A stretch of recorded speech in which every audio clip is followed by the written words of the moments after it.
বন্ধুরা, আজ যাব একটু বনগাঁয়। ট্রেনের টিকিট কেটে নিলাম। হ্যাবড়া থেকে বনগাঁ অবধি 25 টাকা করে ভাড়া।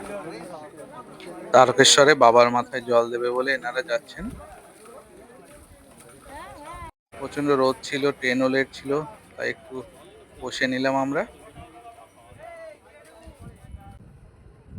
ট্রেন চলে এসছে, ট্রেনে এবার উঠে পড়বো। আমরা এই ট্রেনে করে যাব প্রথমে বারাসাত। ট্রেনের সিট পেয়ে গেলাম আমরা সবাই। এগুলো হচ্ছে পানি ফল গাছ, আর কাছাকাছি এই পানি ফল গাছ দেখা যায়। ট্রেনের মধ্যে একটু ভিডিও করে নেওয়া। এটা বেলিয়াঘাটা স্টেশন। আমরা এবার বারাসাত চলে এসেছি। বারাসাতে নেমে পড়ব। নেমে আমরা 3 নম্বর থেকে 4 নম্বর প্ল্যাটফর্মে যাব। ওখানেই শিয়ালদা বনগাঁ লোকাল আসবে। ওই ট্রেনে করেই আমরা বনগাঁ যাব। দেখুন, দুদিকে দুটি ট্রেন আসছে, একটি আপ একটি ডাউন।